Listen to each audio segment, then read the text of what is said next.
1999년 개봉했던 레전드 영화 중에 워셔스키 감독의 키아누 리브스 주연의 영화가 있었습니다. 무엇인지 아시나요? 예, 매트릭스라는 영화였습니다. 대부분 아마 보셨을 거라고 생각이 듭니다. 명작 중에 명작이었죠. 그 영화 중에 한 장면, 그 1편에 보면 그 초반에 이제 네오라는 이제 키아누 리브스가 이제 주인공을 맡았던 이제 레오라는 주인공이 있었고 모피어스라는 사람이 만나는 장면이 있습니다. 거기서 이제 모피어스라는 사람이 이제 네오에게 두 가지의 약을 전해주죠. 빨간 약과 파란 약을 줍니다. 그리고 네가 세상의 진실을 알고 싶어? 그러면 빨간 약을 먹어. 그리고 지금 알고 있는 세상에서 그냥 그대로 남고 지금처럼 살고 싶어? 그럼 파란 약을 먹어 라고 얘기를 합니다. 결국은 네오는 큰 고민 끝에 빨간 약을 먹게 되고요.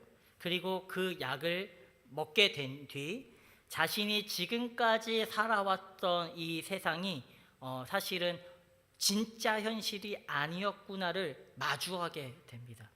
현실은 충격적이었죠.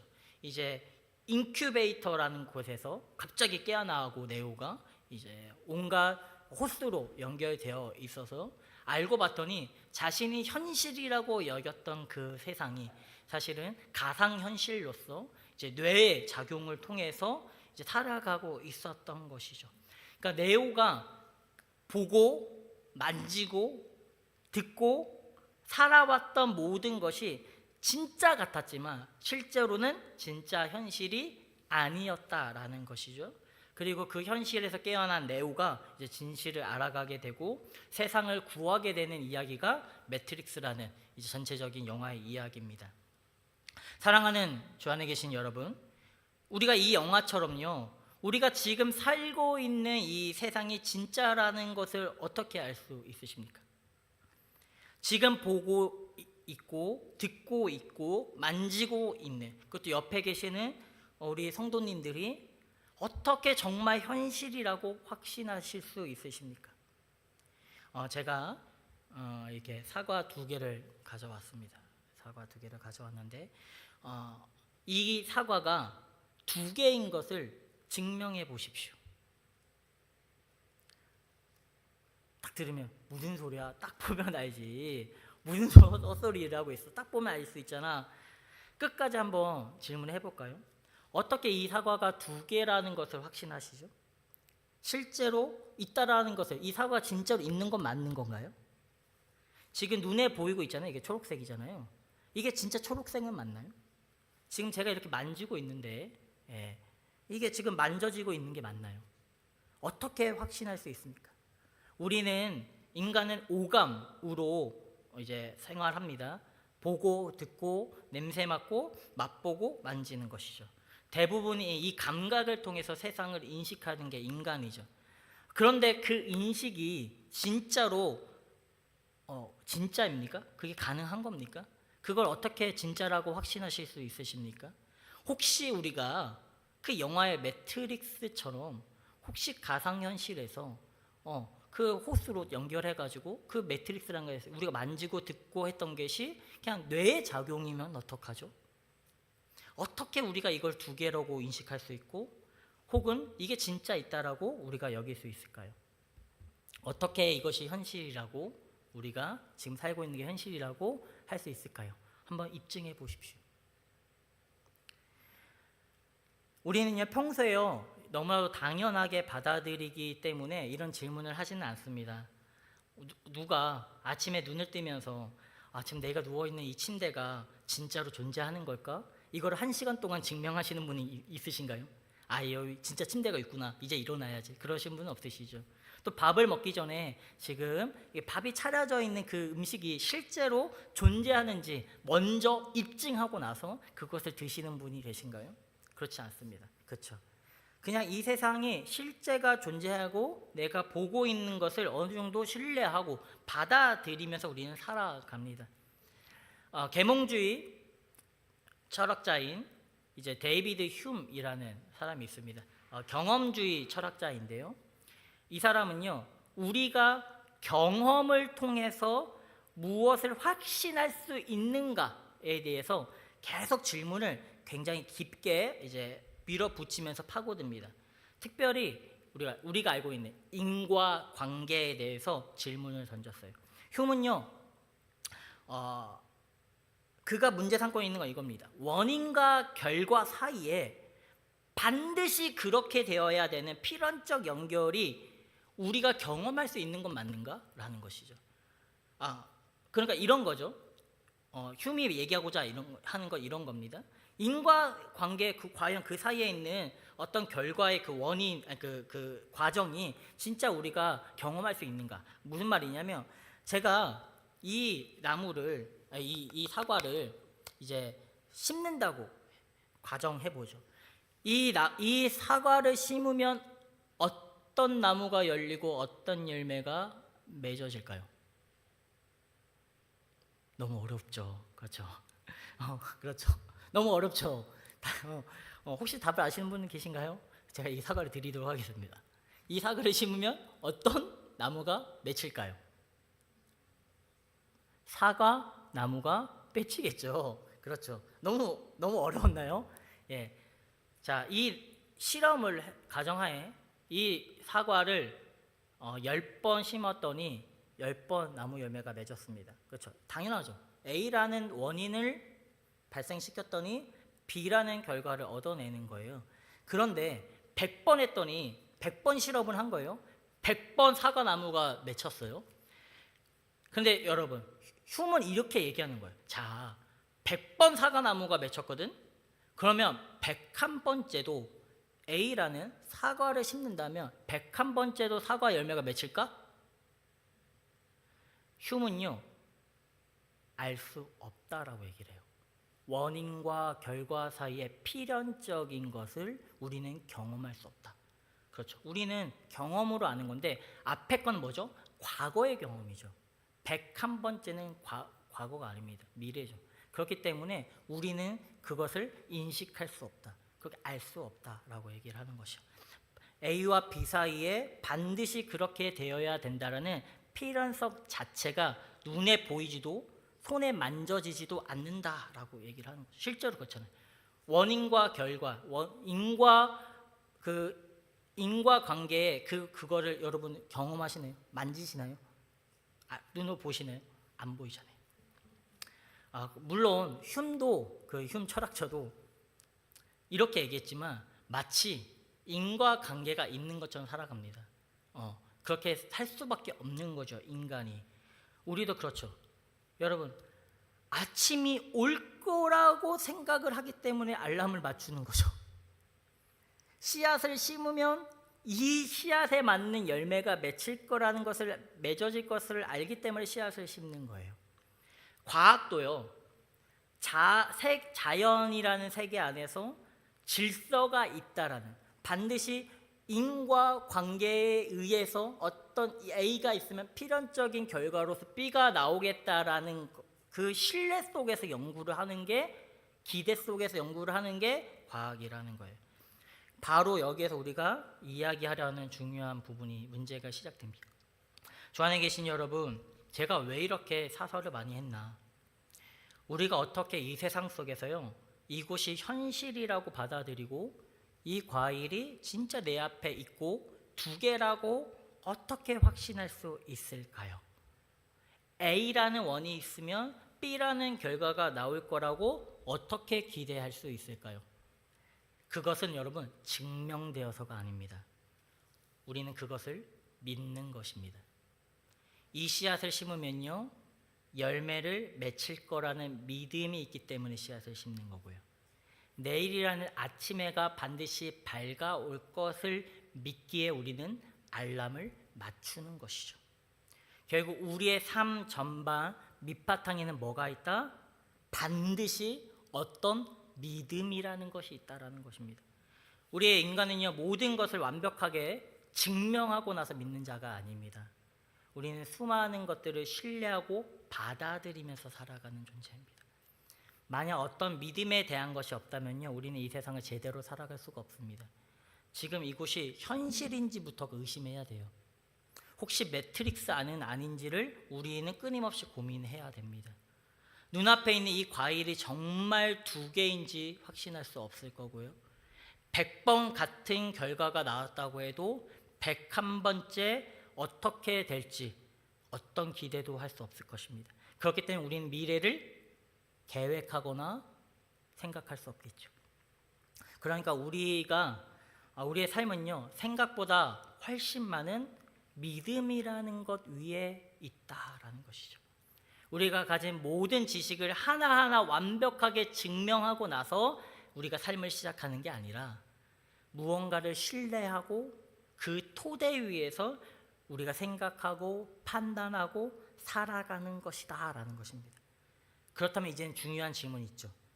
믿음이 필요하냐, 필요하지 않냐가 아니라 인간은 도대체 무언가를 믿고 살아야 되는가? 무엇이 내 삶의 가장 깊은 토대로 삼아야 되는가라고 이제는 질문해야 됩니다.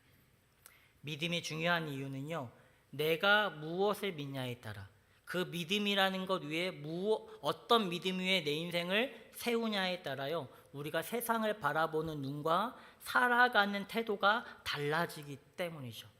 무엇이 중요한지 무엇이 중요하지 않은지 알게 되고요, 무엇을 붙들어야 되고 무엇을 내려놓아야 되는지를 알게 되는 것입니다. 결국 세상을 이해하고 나를 이해하는 아주 중요한 토대가 바로 믿음이다. 오늘 성경을 보시면요, 1장은요 우리가 너무 잘 알고 있다시피 세상이 어떻게 창조되었는지를 말해주고 있습니다. 그런데 성경은요,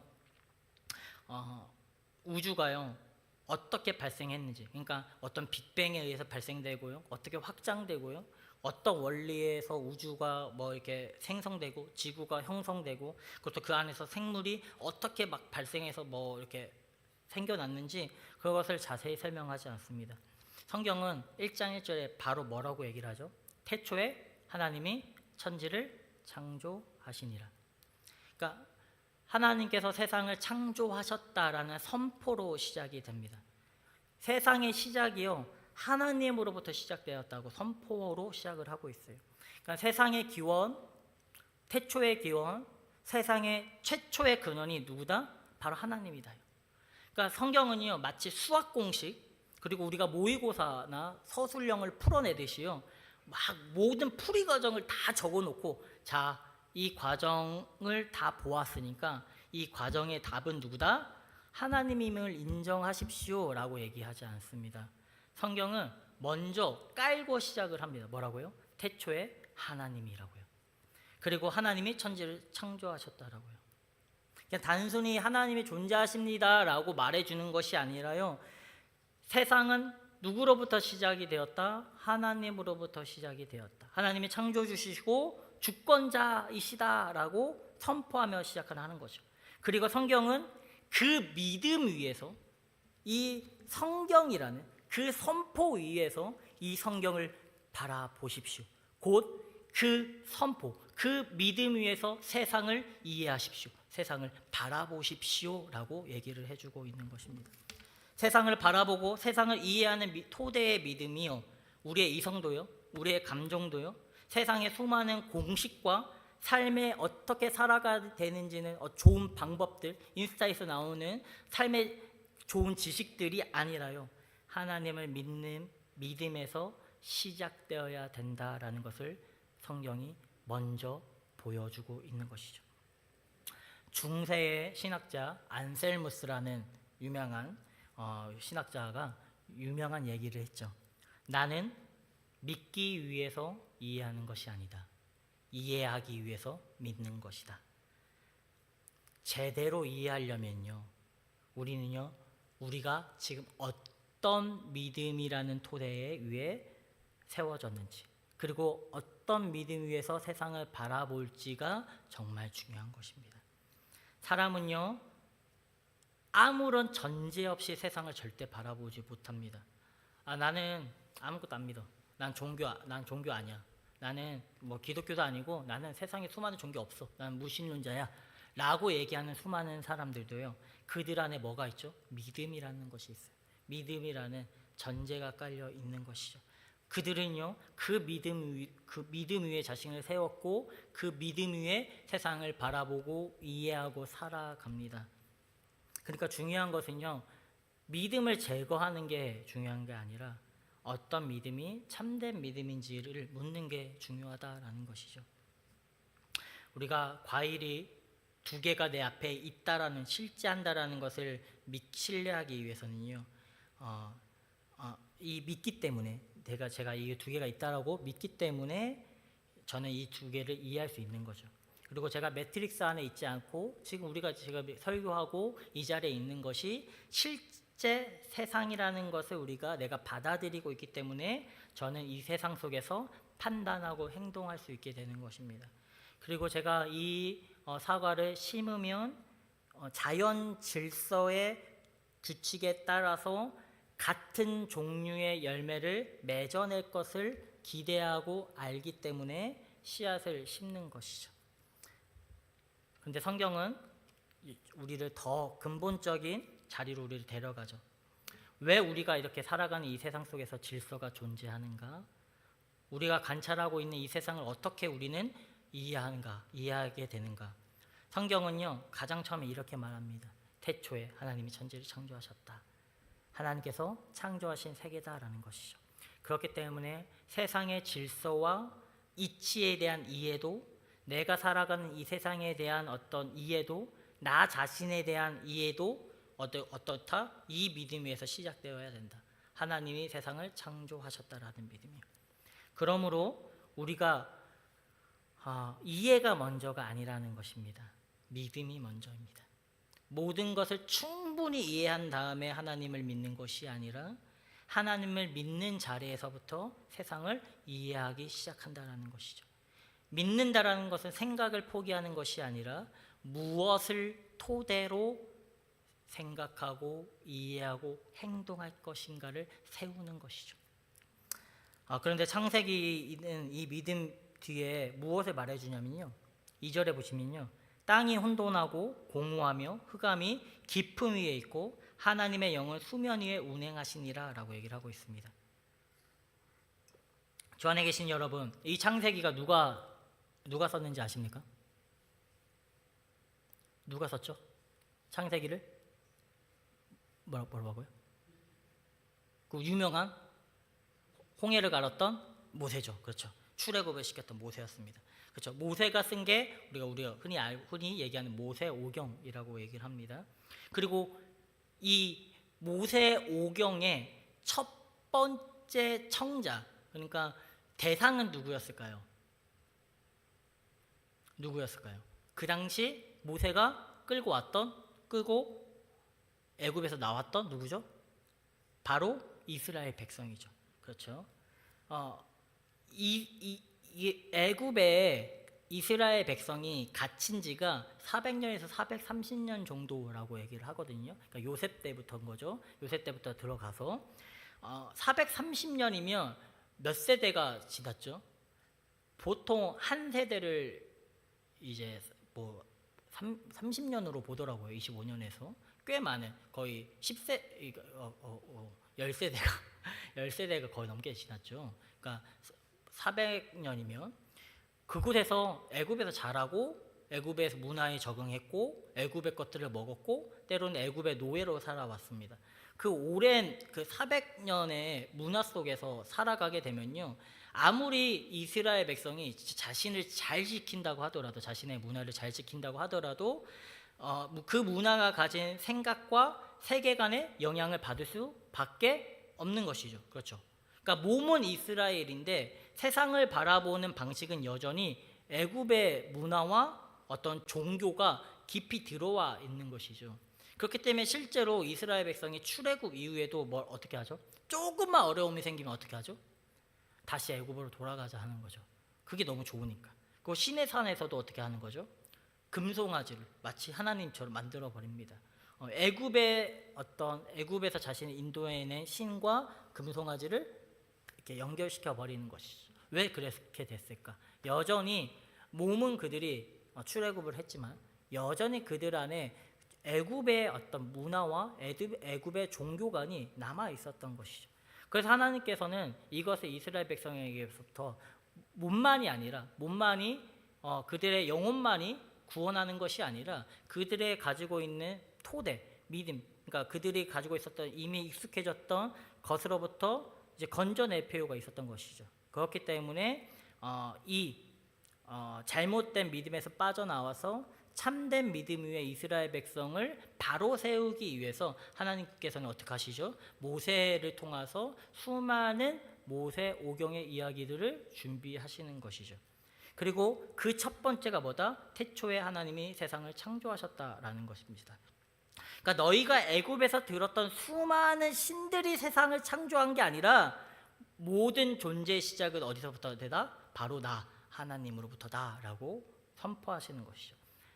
주 안에 계신 여러분, 우리가 이거를 이해하기 위해서는 그 이집트의 신관을 조금 알아야 됩니다. 이집트의 신관을 조금 알아야 되는데, 고대는 대부분이 유일신이 아니라 다신교입니다. 다신교이고요.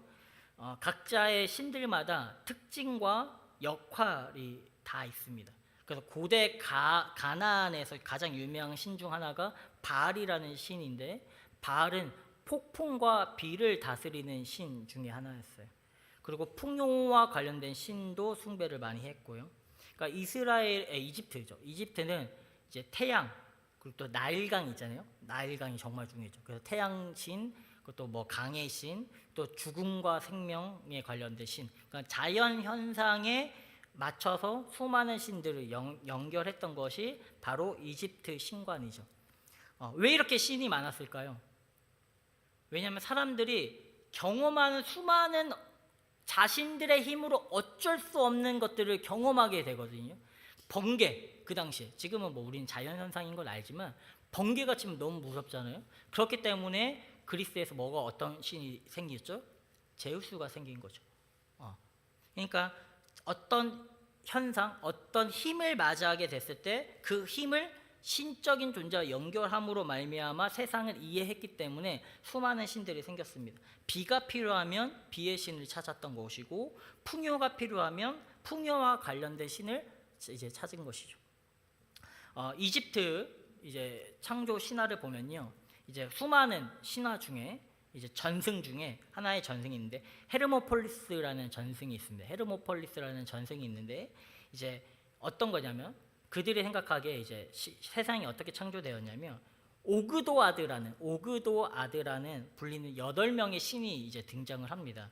근데 이제 넷상, 남자 여자 이제 넷상 이렇게 해가지고 부부마다 각 커플마다 이제 또 속성이 있어요. 한 커플은 물이라는 속성, 그리고 한 커플은 이제 공간과 혼돈이라는 이제 속성, 그리고 또 세 번째 커플은 어둠이라는 속성을 가지고 있고요. 그리고 마지막 커플은 공허와 숨겨짐이라는 이제 속성을 가지고 있습니다.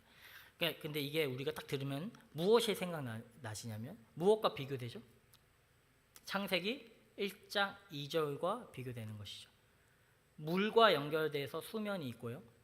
공간과 혼돈과 연결돼서 깊음과 혼돈이 있습니다. 그리고 어둠과 연결해서 흑암이 있는 거고요. 공허와 숨겨짐에 연결해서 지금 공허가 있는 것이죠. 그러니까 하나님이요, 이를 통해서 뭘 말해주고 있는 것이죠? 창세기 1장 2절에서요, 혼돈이 있고 공허가 있고 흑암이 있고 깊음과 수면이 있습니다. 그런데 하나님께서 뭐를 말씀하시는 겁니까?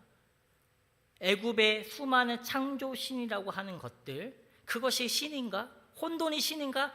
아니다라는 것이죠. 흑암이 신이니? 아니다라는 거예요. 깊음과 물이 하나님과 맞설 수 있는 어떤 신이니? 아니라는 것입니다. 오히려 그 위에 하나님이 뭐 하셨죠? 운행하고 계셨다라는 것입니다.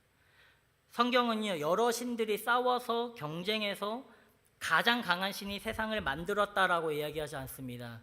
창조의 주체는요, 처음부터 끝까지 하나님이셨습니다. 혼돈과 공허는 단지 어떤 형태가 정돈되지 않고 채워지지 않은 어떤 창조의 상태를 보여주지만요, 그 상태조차 누구 주권 안에 있다? 하나님 주권 안에 있다. 그것조차 하나님의 주권 밖에 있지 않다. 하나님의 영이 그 위를 운행하고 계셨다라는 것이죠. 그러니까 혼돈이 하나님을 위협하는 것이 아니라요, 흑암이요, 하나님과 맞서는 것이 아니라요, 고대 사람들이 두려워하고 있었고 신적인 힘이라고 생각했던 것들이 하나님 앞에서 뭐다? 신이 아니다. 하나님께서는 그것들 위에 계시고 하나님께서는 오히려 말씀을 통하여 이 세상을, 질서를 부여하셔 세상을 창조하셨다라는 것이죠. 모세오경은 끊임없이 그들의 애굽에 젖어 있었던 그 신화의 바탕, 종교관을 부시고 탈신화시킵니다. 그것들은 신이 아니다. 하나님과 경쟁할 수 없다는 것이죠. 하나님께서는 이스라엘 백성의 믿음을 다시 세워주고자 하는 것입니다. 그리고 3절에 이렇게 얘기하시죠. 하나님이 이르시되 빛이 있으라 하시니 빛이 있었고.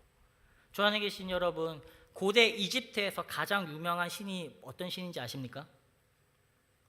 태양신 라입니다. 그렇죠. 이것도 마찬가지로 오그도아드라는 8신이 있는데 그 8신에 의해서 태어난 게 유명한 그 태양신 라라고 얘기를 합니다. 라가 그래서 그 일에서 라가 태어났고 라로 인해서 세상이 만들어졌고 질서가 부여되었다라고 보는 것이죠. 그러나 여러분, 하나님께서는 이것조차 이제 탈신화시키죠. 태양과 빛은요, 이집트 종교에서요 가장 중요한 신적 상징입니다. 하나님께서 그것을 깨부시고자 하시는 것이죠. 하나님께서 창세기에서 빛은 어떻게 창조됩니까? 하나님의 말씀에 의해서 창조되는 것이죠. 빛은요 하나님이 아닙니다. 하나님께서 빛이 있으라 라고 말씀하시자 존재하게 된 창조물이라는 것이죠. 수많은 세계관 가운데 태양신이라는 라가 세상에 질서를 부여했다라고 보지만요, 하나님은 아니라는 것이죠. 어둠을 밝히고 그 혼돈 가운데 질서를 세우고 세상을 비추어 질서를 만들었던 존재, 그것이 무엇입니까? 바로 하나님이라는 존재죠. 하나님을 향한 믿음만이요 세상 가운데 뭘 줄 수 있다? 질서를 줄 수 있다. 세상을 밝힐 수 있다. 우리가요 수많은 혼돈과 공허와 흑암과 그것들을 세상의 우상으로 삼고 마치 세상에 어떤 밝힐 것 같은 빛 같은 태양신 라와 같은 존재를 아무리 우리가 우상시하고 붙들고 그것들을 믿는다 하더라도 그것들 가운데 세상이 창조되고 질서를 부여되는 것이 아니라 누가 질서를 부여하셨다? 하나님이 부여하셨다. 세상을 이해하고 세상을 볼 수 있고 세상이 인과 관계에 따라서 질서 있게 흘러간다라는 것을 우리가 이해하고 그렇게 살아갈 수 있는 이유는 하나님께서 세상을 창조하시고 말씀하심으로 빛을 비추셨기 때문이죠. 빛을 존재하게 하신 분이 하나님이시고 빛과 어둠을 나누신 분이 하나님이시며 그것을 낮과 밤이라고 부르신 분도 하나님이시고 세상 가운데 낮과 밤을 통하여 세상의 수많은 질서와 시간과 공간을 만들어내신 분이 누구시다? 하나님이시다. 하나님에 의해서 우리는 세상을 이해할 수 있는 것입니다. 하나님을 믿는 믿음 안에서만 우리는 빛을 비추사 세상을 바라볼 수 있는 것입니다. 창세기 1장은 끊임없이 하나님이 창조하셨고요, 하나님 말씀하셨고요, 하나님 나누시고 하나님 이름 붙이셨다 말합니다. 세상이 실제가 되는 것은요, 세상 가운데 인과관계라는 질서를 부여하는 것은요, 우리가 이렇게 이 세상 속에서 확신을 가지고 살아갈 수 있는 이유는요, 하나님이라는 그 믿음 위에서 그렇게 살아갈 수 있는 것이죠. 출애굽을 했음에도 여전히 불안해하고 두려워하고 있는, 여전히 주변의 신들을 찾으면서 살아가려고 하는 이스라엘 가운데 하나님께서는요 믿음을 다시 가르치십니다. 너희가 두려워하던 그것을 내가 만들었고 너희가 신이라고 불리는 그것은 내 창조 세계 안에 있는 것이며 너희가 애굽에서 이끌어낸 나는 특정 지역에서만 갇혀서 살아가는 신이 아니라 천지를 창조한 유일한 하나님이다라는 것이죠. 주 안에 계신 여러분, 지금 우리가 살아가는 세상은 어떻습니까? 우리는 라에게 절하지 않습니다. 그렇죠? 비가 오지 않는다고요 비의 신에게 절하지는 않습니다. 겉으로 보면 우리는 이제는 고대의 다신교와는 전혀 상관이 없는 세상을 살아가고 있는 것 같습니다. 그러나 실제는요, 어떤 고대 시대보다, 어떤 중세 시대보다 더 많은 세상의 신을 섬기고 있는 게 우리입니다. 세상에 수많은 신들이요, 거짓된 신들이요, 자신의 모습을 감추고요, 끊임없이 우리를 향하여서 믿음을 요구하고 있는 것이죠. 이 시대는 우리에게 단호하게 얘기합니다. 너의 꿈을 위해서라면 모든 자원을 확보해야 돼. 그게 많을수록 너의 인생이 좋아지는 거예요. 더 잘 교육받아야 되고, 더 능력이 많아져야 되고, 아는 사람도 진짜 많아야 되고, 너의 직장도 진짜 좋아야 되고, 너의 통장에 0이 몇 개 정도는 붙어야지, 네 월급이 얼마 정도는 돼야지 네 인생이 좋아지는 거야. 여러분 돈도 챙겨셔야 하고요, 스펙도 챙기셔야 되고요, 좋은 관계, 외모, 능력도 챙기셔야 됩니다. 그런데 우리는요, 뭔가 조금이라도 부족하면 이제는 불안해합니다. 왜 그렇습니까? 이제는 그런 것들이요, 그냥 우리가 세상을 살아갈 때 세상을 살아가기 위한 수단으로 남아있지 않기 때문이죠. 우리는 그걸 수단이라고 보지만 어느 순간 그것이 수단이 아닌 내 인생을 책임져주는 무언가가 되어버렸기 때문에 그것이 조금만 흔들리고 조금만 사라지고 조금만 부족해도 우리가요, 흔들리는 것이죠. 우리가 무너지는 것이죠. 문제는 수단을 목적으로 만들어 버렸다는 것입니다. 돈은 삶을 살아가기 위한 분명히 중요한 수단입니다. 근데 어느 순간 돈이 많으면 나는 안전할 거야 라고 믿기 시작하는 것이죠. 믿음의 대상이 되어버린 것입니다. 공부를 열심히 하고 성취를 하면 그건 삶의 한 부분이죠, 분명히. 그런데 이것을 이루어야 내 가치가 증명될 거야 라고 믿기 시작합니다. 사람에게 인정받고 사랑받으면 기쁘죠. 그런데 사람들이 나를 좋아해야 내가 괜찮은 사람이야 라고 믿기 시작합니다. 그러니까 단순한 자원이 된 것이 아니라 이제는 믿음의 대상이 되어버린 것입니다. 고대 사람들은 자신의 필요한 영역에 신을 찾았습니다. 전쟁의 신, 지혜를 원했다면 아테네를 찾았죠. 권력을 원하면 헤라를 찾았습니다. 그런데 이제 우리는요, 어떡하죠? 안전이 필요하면 우리는 돈을 찾습니다. 가치가 필요하면 성취를 찾습니다. 사랑받고 싶으면 사람의 인정을 찾는 것입니다. 이 시대가 우리에게 가장 주는 가장 위험한 거짓말은요, 그것들이요, 우리 삶의 궁극적인 토대가 될 수 있다라는 그 믿음을 주는 것이죠. 그것이 우리의 믿음의 토대가 되어버리게 하는 것입니다. 피조물이 창조주의 자리를 차지하려고 하는 것입니다. 잘못된 믿음은요, 우리는 세상을 잘못 바라보게 만듭니다. 돈을 믿으면요, 다 모든 것을 돈의 크기와 양으로 평가하게 되어 있고요, 성공을 믿으면요, 사람의 가치까지요, 이 사람이 성공했냐 실패했냐로 가르게 됩니다. 사람의 인정을 믿으면 자신조차 다른 사람의 평가를 통해서만 바라보게 되는 것이죠. 그러니까 우리는 무엇을 믿느냐를 통해 세상을 어떻게 이해하게 되느냐가 결정된다라는 것입니다. 그래서 창세기는 그걸 메시지를 분명하게 던지고 있죠.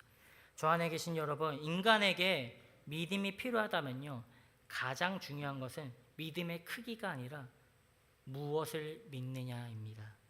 많이 믿는다라고 되는 것이 아니라요, 내가 열심을 다해서 믿는다라고 되는 것이 아니라요, 중요한 것은 내가 지금 무엇을 믿고 내 인생을 어떤 믿음이라는 토대 위에 지금 세우고 있느냐가 중요한 것이죠.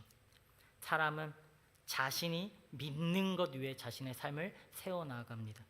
자신이 가장 안전하다라고 여기는 것을 의지하고요, 가장 중요하다고 생각하기 때문에 자신의 시간과 노력을 사용하고요, 내가 이것이 있어야지만 살 것 같다라고 생각하기 때문에 그것에 자신의 삶을 맡기는 것이죠. 그래서 믿음은요, 단순히 머릿속에서 이 사실에 대해서, 증명된 사실에 대해서 제가 믿겠습니다, 인정합니다가 믿음이 아니라요, 내가 무엇 위에 내 존재의 무게를 올려놓고 있는가, 나의 인생, 나의 삶, 나의 존재를 어떤 믿음이라는 토대 위에 올려놓고 세워가고 있는가, 그것입니다. 그런데 문제는 우리가 믿음의 토대를 삼는 세상의 것들은 우리와 똑같은 피조물에 불과합니다. 그렇기 때문에 변해요. 다 변해요. 돈도 있다가 없고요. 건강도 있다가 없고요. 사람도 변하고요. 능력도 있다가 사라질 수 있고요. 성공도 영원히 유지되지 않습니다. 반드시 흔들리고 반드시 무너질 것들입니다.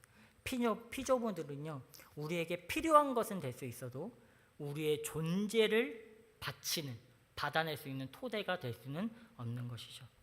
그래서 성경은 가장 처음 그 믿음의 토대를 어디 위에 세워야 되는가를 분명하게 말해주고 있습니다. 바로 하나님입니다. 왜 하나님이어야 합니까? 하나님은요, 주 안에 계신 여러분, 수많은 선택 중에 가장 나은 선택이 아닙니다. 하나님은 여러 신 중에 가장 강한 신 중에 한 명이 아닙니다. 성경이 말하는 하나님은요, 유일하신 분이시고요, 유일한 선택지인 것입니다. 하나님은요, 이 모든 것을 존재하게 하신 창조주이신 것이죠. 이것이 우리의 기독교의 믿음입니다. 세상의 수많은 믿음과의 차이인 것이죠. 태초에 하나님이 천지를 창조하시니라. 이 믿음은 피조물 세계 안에 우리가 무언가를 붙든 것이 아니라 그 모든 것을 존재하게 하신 하나님 위에 우리의 인생을 세워나가게 만듭니다. 하나님께서 세상을 창조하셨다는 믿음 위에 세상을 바라보면요, 세상은요, 하나님이 아니었구나, 그렇게 크게 보였던 세상이 얘네들도 흔들리고 무너질 수 있구나, 내가 의지할 대상이 아니구나, 나의 인생을 그 위에 세워나갈 존재가 아니구나를 깨닫게 되는 것입니다. 자연도 돈도 성공도 하나님이 아니라는 것을 알게 되는 것이죠. 그것들은 무너질 거기 때문에, 아무것도 아니기 때문에, 나와 같은 피조물에 불과하기 때문에 두려워할 필요가 없는 것이죠. 그것들이 내 인생을 맡길 필요가 없는 것입니다. 그리고 같은 믿음 위에서 나 자신도 바라보게 됩니다. 내가 나를 만들어가는 것이 아니라, 내 성취가 나라는 존재를 세워나가는 것이 아니라, 사람의 평가가 나를 창조한 것이 아니라, 내 존재보다 먼저 하나님이 계셨고, 내가 나 자신을 이해하기 전에 하나님이 나를 지으셨고, 그러므로 나를 가장 깊게 이해하는 출발선은 나 자신이 아니라 어디다? 하나님이라는 토대구나를 알게 되는 것입니다. 하나님을 이해할 때 나라는 존재도 이해되기 시작하는 것입니다.